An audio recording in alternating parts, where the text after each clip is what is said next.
Hello, everybody, and welcome to our podcast show.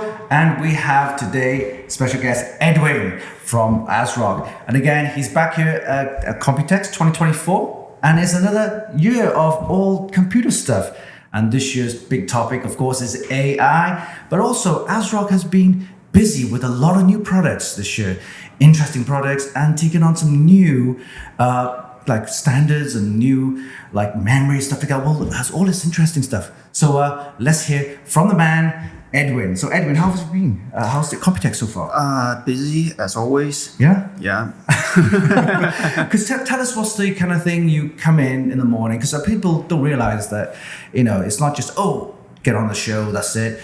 There's a lot of preparation, a lot of work, right? Yeah, a lot of work. And I think this year, first of all, a lot of people. A lot more than last year? A lot more than last year. Last year is like I think... Because of opening, right? After the COVID. Yeah. I think 2023, we got the most people, join the COMPUTEX. But this year, I think we will top that. But then you mentioned in the press conference that you actually increased your booth size. Tell us, what's the size? It's like 50% increase, wasn't it? 50%, yeah. Because... But you have a server division, which ties in with some of the AI stuff of this year, right? So, it's interesting. Because, ASRock is kind of a business, we have a lot of business. We got server, we got industrial PCs, we got, motherboards. Yeah, of course, yeah. And starting from like last year, we have a subsidiary company called ASRock Jade. Oh, Jade, I never heard of this. That one is actually focusing on the EV chargers for your cars. Okay. Yeah. So I saw that actually. Yeah. So let me ask. EVs are you're not seeing them in Taipei City, but I've noticed them a lot more often outside of the city. Yeah. And as far as growth in that space for Taiwan and also globally, how is that business scaling for you guys? To be honest, because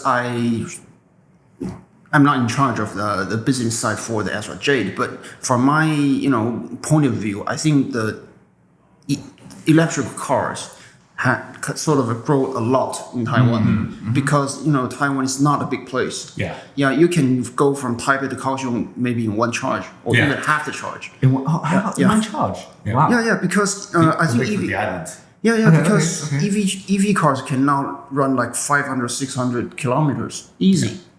I mean, from Taipei to Kaohsiung, it's only like 300. Oh, is it all? Keep in mind, Taiwan's climate is much warmer than in Yeah, China. how would that affect the EV driving there? With the Even better. Yeah, even it's better? Yeah. It's warmer. Yeah, it's warmer. Oh, it's like warming up the battery for like Cold emission. weather, negative effect. Warm weather, positive effects. Oh, okay. If I was driving my vehicle in Taiwan, which has a rated EPA rating of 387 kilometers, it would probably be more like 450 to 500 in Taiwan because of the weather.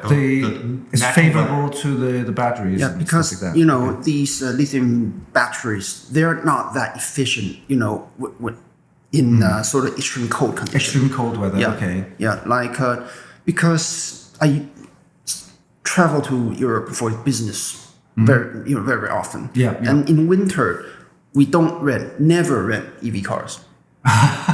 Because negative 10 degrees, you won't go anywhere because the battery just won't pump out enough power. Oh, it uses up quicker. Right? Yeah, use quicker. Yes. Yeah. It's negative 10 degrees in Coquitlam these days, which is where we're from. It's just outside of Vancouver. Yeah. So my vehicle still works. It's just that I have to charge it just a little bit more often. Yeah. Not as efficient. Okay, I get it. Okay, so based on Stephen's question about the uptake and trend of EVs, I've seen more EVs this year than last year. That's what I've seen. Yeah, we've seen a number of vehicles. We haven't in Nangang. Last year we saw a lot of Kia EVs. I'm seeing a lot more of them now because I was just outside. I was like, oh wow! But inside Taipei City, it's mostly Tesla or Mercedes. Yeah. But here, all the other brands play. Yeah. Oh, you mean city center? And everything. Richer people, Teslas, Mercedes. We got the Volvos and BMWs and Mercedes EVs. There are a lot. A lot more this year. A lot more. Yeah. Okay. I do see them here myself. So I mean, I observed their presence because I was not necessarily looking. I was just wondering what else was there. We did see them last year when we were staying in Nangang, but I took more notice of them because there were just a whole lot more. True. So that's the ASRock Jade, right? Yeah, that's a and, new And then company. what's the server division that you have?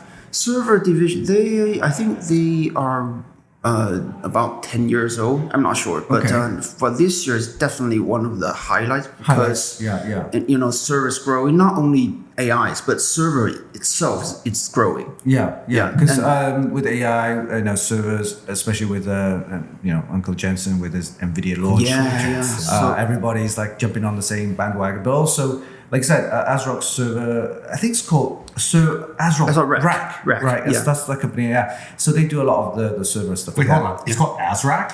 no, ASRock ASRock Rack. Rack. Okay. Yeah. It would be better if it was ASRock. Yeah. So, because we don't hear much about that because of a lot of consumers out there, listeners, they don't realize that some of the brands, consumer brands such as ASRock and other your competitors, they have divisions like the server division, and you don't hear much about that because it's not consumer facing. But it is important, right? Because everything that you go to do, whether you go onto websites and Everything's related. yeah, and Amazon, it's all Amazon, Netflix, AWS. YouTube.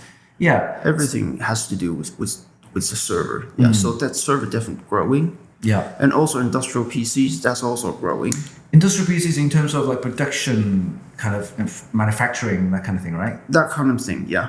Yeah. So it's things like in like, just say for example, I'm not sure that you could do it, but like production of like electric vehicles like Tesla, they have like those industrial stuff, right? So that's kind of like what ASRock Rack, that servers and that kind of stuff. Yeah. Get into industrial. Okay. Yeah, and on that note too, a lot of motherboard manufacturers such as yourself and the servers, they probably end up in military installation because government has to tender to more than one player so that they always have multiple choices. Yeah. So that's like what you would sell to a consumer would make you $1, and a government contract would make you 100 of those dollars. It's big business. It's big business, right? Yeah, Because yeah. of the security, the discretion, and you can't say anything about that. I know I just pushed you on that, but you don't have to say. You don't have to verify. You can deny. All right. So this year you have the highlights and focus on service and stuff like that. But also on the consumer side, you got some new boards. Yes. You can tell us a little bit more about that. You don't have to go technical, but just highlight some of the new features because Yeah, sure. I think because, this year, I'm sure you guys know, Lisa Su has already announced new CPU and also the new platform, or next generation platform for the AMD Ryzen. Yeah, AMD And Ryzen also, 9000. Yeah. I think Intel also announced something, or hinted something for their next gen. Arrow Lake, they call it. Yeah, Arrow Lake platform. Yeah, so this year definitely for the consumer motherboard side, there a lot of going on. Yeah. It's a whole new range and whole new series, right? Yes, and for us, I mean, of course, we have all those motherboard, demoed in our booth. But for this year, one of the biggest changes from our side is the Taichi sort of repositioning. Yeah, so Taichi is that your brand, and it used to be like really high end, yes. Yeah. And it used to be like one or two boards, which are like really high end, it's got all the features and bells and whistles, enthusiast, expensive. But now you're saying that they're gonna have a whole series of Taichi boards. Yeah. Catered for different features of different consumers. Yeah. So I think our idea is because Taichi in the past just like one product, just as Winston said, just one product. But last year we introduced Taichi Corora, our 20th anniversary. 20th anniversary and one, also Taichi Lite. Lighter version. Slightly cheaper, but still all the features. Yeah. Okay. So that got us thinking. Taichi is a good brand, a good high-end brand for ASRock.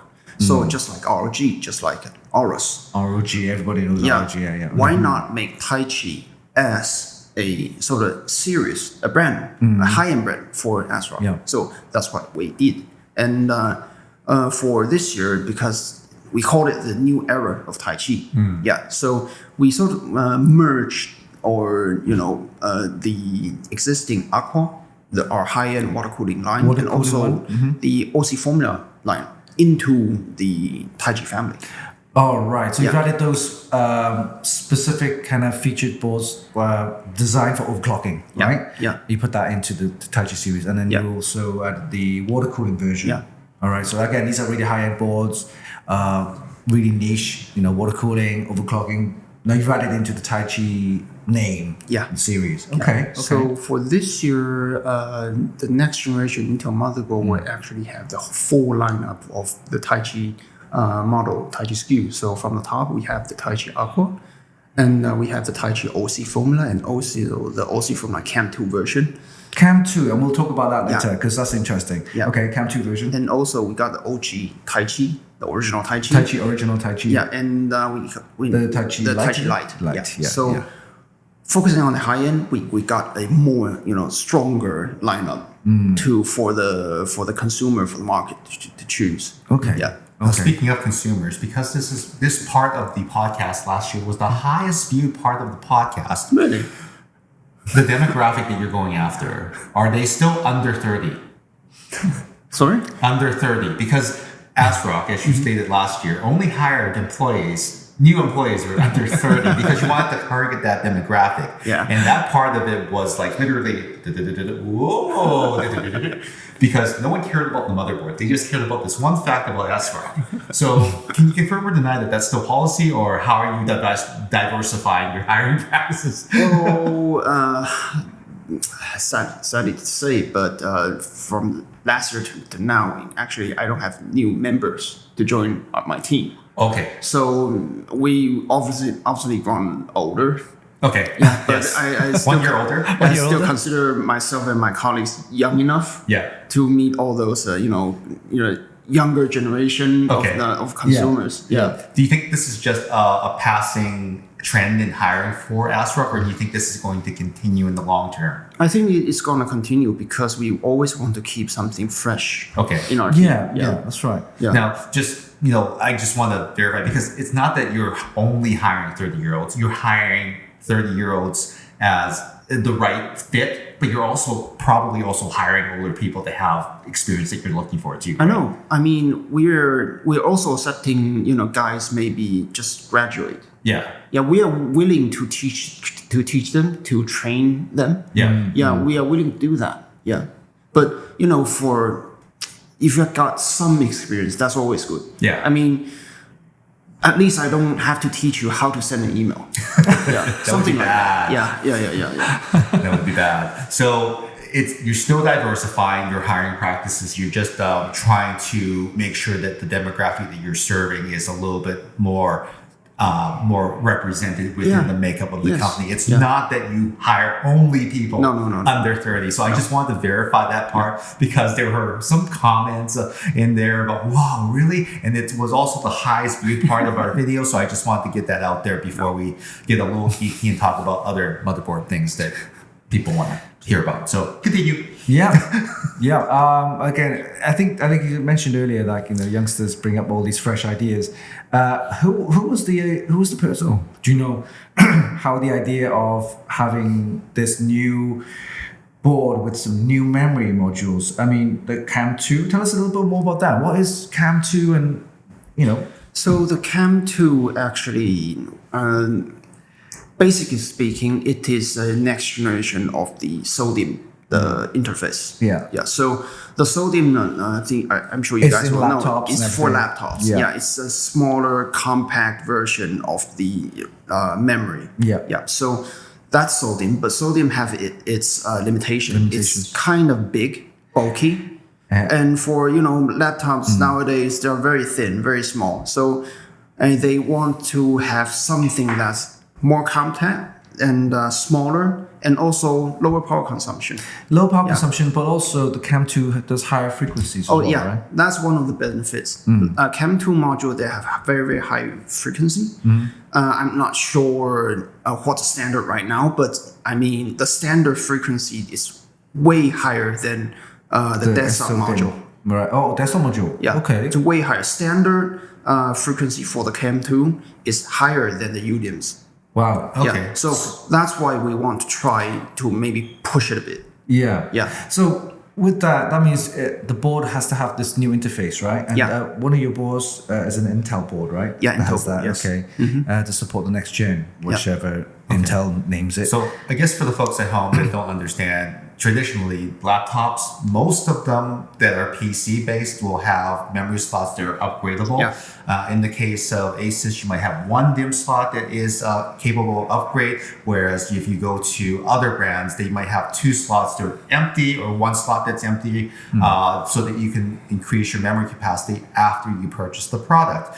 That interface has been around for a number of years, but in this day and age where you're looking at slim Apple devices, ARM-based devices, it seems very large. It seems like a very big interface compared to a soldered solution. So your laptops on the PC side have always had to be bigger.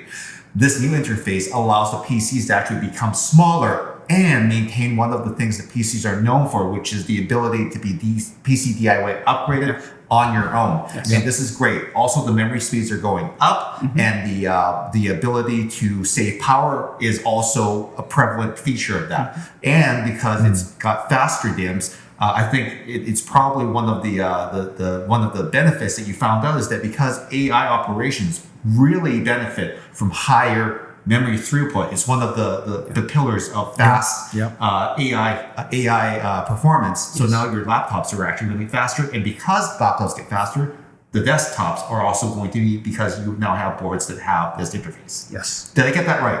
Yes, you did. Yes. Okay. Exactly right. Yeah. I got you guys. I got you. It's Uncle Stephen there with all the knowledge. Okay, so then now Cam 2. Will you be introducing those Cam 2 memory kind of interface for the rest of the boards? Or are you going to see how this one?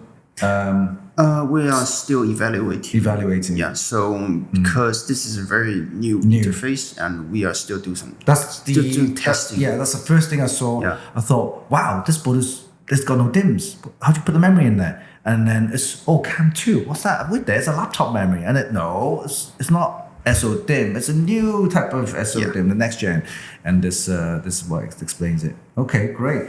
Apart from that, what other kind of new stuff you have for ASRock this year? For this year, besides motherboard, we got some cool demos. Yeah, we got you have all immersion the boards now with USB4. USB4. Yes.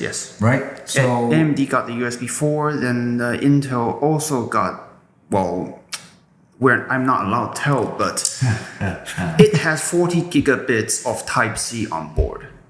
You guessed it. Okay. Every board. So every board. And it's from Intel. Wow. There you go. That's something start with a T. Yeah.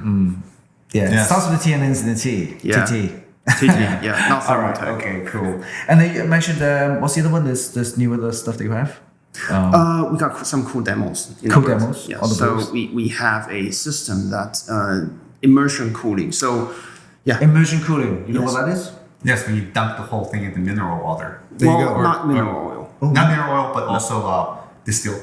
Not distilled water. What's a new thing? It's a new thing. It's a kind of carbon or fluoride-based solution. So it's something new, and it's non-conductive, obviously. So we dump everything in. Right. So we have this demo in our booth, and it's kind of showcasing a new idea or a new concept of a system cooling. So in the past, or conventional PC cooling, you have the heat sinks or the fan on a specific area.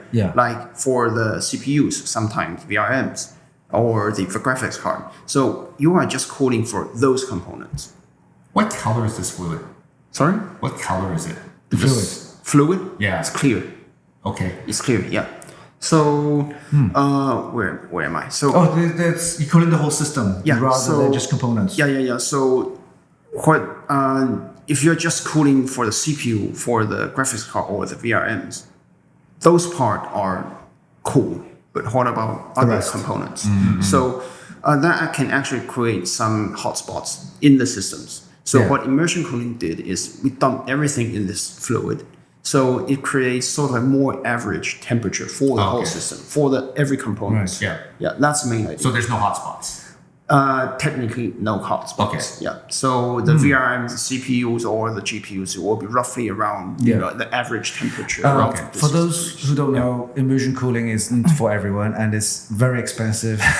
and you have to remove all your heat sinks and everything. It's very, very, I don't know, expert level kind of niche. You won't see many of these, but they demoed it to say, hey, this is something that, like, for example, if you have a scientific project which is government funded, or workstation, PC, something like that. they need that kind of cooling. Because my brother works for a cybersecurity consultant firm, and they have servers, government locations where they have Cray machines. You know what Cray machine is? Cray servers, Cray supercomputers, and that's liquid cooled in immersion. Yeah, immersion cooling.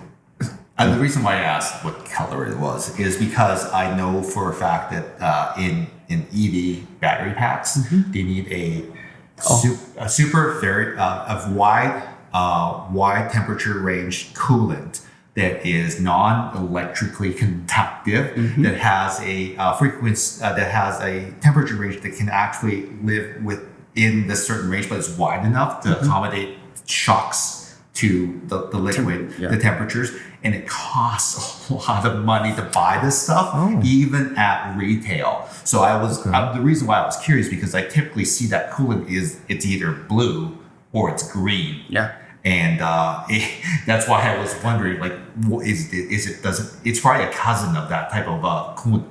I don't think so. I'm not sure what kind of fluid that based on what what kind of material. Yeah. I'm not sure, but the one in our booth is the sort of fluoride or carbon-based fluid. Yeah. Yes. So I guess kind it's of clear chemical. so that people can see the components, right? Yeah. Yeah, because if you color it, you can't see jack, right? But it's probably a derivative or a cousin of that, because that type of coolant is now being utilized more often. Okay. Because it is in every EV. Every EV uses that for liquid cooling. Unless you're buying a Leaf, those things have no liquid cooling, which I don't. But every Tesla does. Every like that, and because it needs to be electrically non-conductive, because it's going to cause an issue. It's funny because years ago, I say like years ago, I talked about 10, 15 years ago, whatever, liquid cooling was a very niche thing, right? And nowadays, come forward to 2024, 5, whatever, liquid cooling is everywhere, including, like we said, the immersion cooling, AIO, the batteries for your electric vehicle, everything. So liquid cooling is not niche anymore, guys. Just go and get yourself an AIO. Right, and then you also have, because you work closely with Radeon and AMD. You have something for, like, is it a thin graphics card or something that you have? I'm.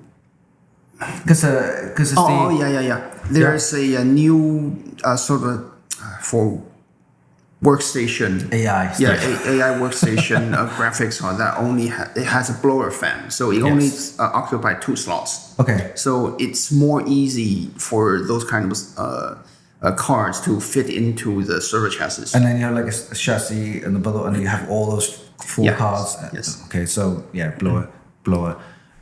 So not a 1U, 2U card? Are we talking No, because right? it's 2 slots. 2 slots, so wider. Horizontal, Wider, yeah. But it's just that's thinner. The heatsink's normally that big for GeForce or Radeon. They shrunk the heatsink. So it's not low profile. No. Okay. I just wanted to get that out of the way, because there are beautiful cases out there that would love to see a low profile card that actually is powerful Well, enough. we do have low profile cards. And that's what I was wondering about, is it going to be powerful enough? Because I'm hearing that people are fed up with big cards. They want smaller cards. So will we see the rise of low profile cards to build smaller systems? Because I know that the industry is also pushing for smaller, lower profile mini ITX systems. So this is just a question. You're in the position to maybe answer that. Is it going to happen? Mini PCs are growing, or are they Definitely growing. Yeah. Okay. So we still need GPUs to make it. We do have low profile cards, but I'm not sure what GPU it's based on. Yeah. So I think it's demoed in our booth, because maybe I can show it around later. Yeah. Okay. We've Cool. got some time. We could check it out. Yeah. Yeah. All So, right. you know, I mean, people don't, not everyone wants a huge system in their house. Some people just want a smaller system. Yeah, mini ITX systems are growing. I've seen a lot of cases with mini ITX, and I think people are doing low profile. No, sorry, low profile. SFX, small form factor graphics cards. That's what we call it. It's Okay. not low profile, but it's small form factor. So rather than it was this big, now it's shrunk to this big, but you're still getting the heatsink size. Yeah, because right now I would have to, you know, like hot rod my case and I have to cut a hole in it to mount a GPU into it because it's not low profile. But it's just, you know what I'm saying? All right. So what about visual? Because everybody is visual. They love visuals, especially watching YouTube and everything, and they watch it on their monitors. ASRock have some gaming monitors, but you've got some crazy ass gaming monitors. Last year you had the 8K version, right? 8K monitor, that's first in the world. 8K gaming monitor. Now this year you have something even better, not in terms of size, but in terms of refresh rate, right? Tell us more about that. Well, actually, I can't. You can't? Okay. No, because I'm only for motherboards. Damn. But the press conference, you're there. I right? went there. The 500 something refresh rate. Okay, let me tell you a bit more, because I was there actually at the press conference. So they have a 32-inch, 4K, right? IPS, it's a OLED screen, IPS. 1 millisecond refresh rate. Response time, sorry. 1 millisecond response time, but the refresh rate is 560 hertz. World's first. Is it tandem OLED? I don't know, but I tell you what, it's crazy, man. Because you wouldn't expect ASRock motherboard, but known for motherboards and everything, to make, of course, gaming monitors. But they're into that gaming monitor for a while, a couple of years now, with the Phantom Gaming series, right? Yeah. And they're going into the gaming scene and the gaming monitors. They have, if that's too much, they have the 27-inch. So what you're saying, Uncle Winston, is that it is not tandem OLED. No, it's not. And this won't impress any of those Apple people. Well, the tandem has two Tandem OLED is the two panels sandwiched together in the iPad Pro. That's because that's for the iPad Pro, because it's a thin device. This is a gaming monitor, right? Monitor plugged in with the main volts. Mains power. But never convince them, but that's okay. But 27-inch is the other one, and they have I think it's normal gaming refresh rate is normal from last year, it was 165. So they up that to 180 hertz. Okay, so and with that, it's mostly just aiming for gamers and stuff like that. And they have a special mode where you switch, for example, 560 hertz is too much. With a switch of I think is either from software or a button that allows you to downsize or downgrade the refresh rate to 240 or 180. So, and it can do 1080 rather than 4K. So you could just, if you want to do all your high stuff, you can do that with a big refresh rate, high resolution. And if you want gaming, flick of a switch, goes down to 1080. Is it a fully Taiwanese made It didn't tell us the actual panels where they come from, of course, because Taiwan makes some pretty good panels. I mean, we got some Chime. We also have that other factory that I can't remember what it's called. AOC? Chime, are they still around? I think they were bought by Delta, and then there was the other Something one. like that, yeah. Yeah. So there's panel manufacturers here. They supply all the panels to BenQ. BenQ, I still remember them. Are they still Right. around? They are still around. They're still around, yeah. Okay. Yeah. So I would imagine that having a product like this as a flagship product would probably be pretty easy domestically. Yeah. Right. But yeah, gaming motherboards, Taichi series, the gaming monitors, a whole range of new products from ASRock. I think that's really good, because last year, first year since COMPUTEX opened after COVID, there's still a lot of things which developers and manufacturers weren't launching yet, or they weren't ready. But this year, there's a whole range of new stuff coming out. Yeah. And like I said, your booth size is extra 50% larger now to accommodate the ASRock rack series of business, and then your gaming stuff, and that's really good. And anything that you think you could improve on maybe in the next year? Well, actually, next year, what we're planning is we want a bigger booth. Yeah. So it'll be 2x. Yeah, maybe the whole 2x. maybe the whole fourth row will be ASRock. Yeah. Ooh. All right. Yeah, it will be bigger. Be bigger. Yeah, it will be bigger. Okay. Yeah, because You have to drive the cars in with ASRock Jade, right? So you have to have charging stations. something inside. like that. Yeah. Okay, going big. Yeah, ASRock. because we have EV chargers. Maybe our boss wants to demo a charger actually charging a car. That's maybe something we're going to do next year. I don't know. Oh, or maybe a gaming system inside the car so that when you're charging your vehicle, you have, We're 30 for not 20 part of a minutes. truck inside. Yeah. And we got everybody on board playing games. Oh, Yeah. interesting. That's interesting. Land gaming from... Yeah, no. Inside the truck. Oh, the truck? A truck. Oh, like Kingston have the Yeah, truck. a truck or bus or something. Oh, yeah. Just make sure it's not outside, otherwise it'll blow away like last year. Oops. The typhoon. was Or bad. just in case like that. So next year definitely we need a bigger booth because not just what we're just joking about. I think next year because server will definitely grow. So we actually maybe want to bring more server racks or systems. Oh, that's inside. right. They're quite big. Yeah, they're quite big. Big, and they're heavy as well. I think Yeah. there was there's a demo of your competitor's server. It was using NVIDIA's latest GPUs, accelerator, blah blah blah. That unit is I think it's a HU size system. Yeah. And they told me it was $300,000 US. Yep. 30,000. And That's a lot. Yes, $300,000 US. They had to bond it They had- and buy it first, and then they're going to return it back to the master. Yeah, they have to insure it. Yeah. Jeez. It's a do not touch. But that thing is heavy. You can't just move it by one person. No, He needs a you're not touching crane or a Forklift or something. Forklift to Yeah. do that. But yeah, great. Yeah. Any last words, Steve? I don't. The only thing I wanted to ask about was the hiring policy because that was the You want to come? yeah. I don't know. I'll run your EV division. How that sounds. Oh EV yeah, Jade. EV Jade, yeah. EV Jade. All right. Call me.